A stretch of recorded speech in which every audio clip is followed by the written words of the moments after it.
Where do you want me to begin?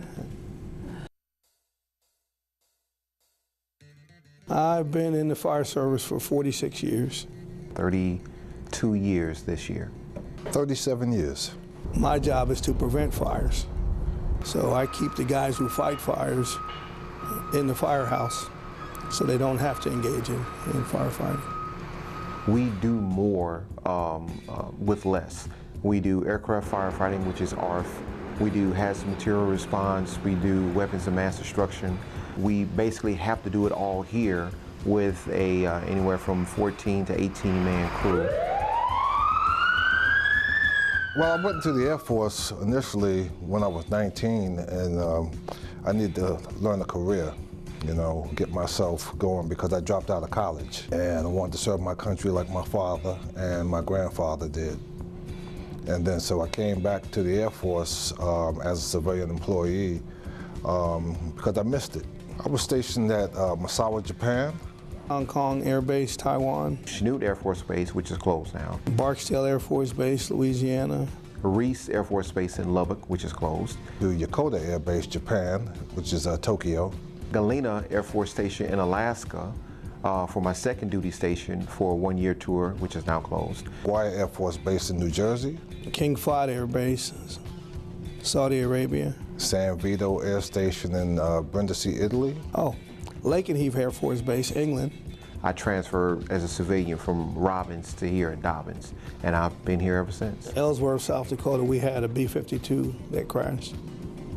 And I was a young airman, didn't know a whole lot about the fire service, still learning, and I don't know, it looks like the whole world was burning when that airplane crashed. The Space Shuttle Challenger explosion in 1986. We were in the station, just doing our normal details, and it was lunchtime, and we were watching the countdown on TV. All of a sudden, we walked outside because you could just look right outside basically across the street, and you could see the space shuttle going up. And we were just watching it like it was a normal launch, because we'd seen, you know, several launches before in the past, and it exploded. Somebody come up to the front gate and they had their child, they were limp in their hand.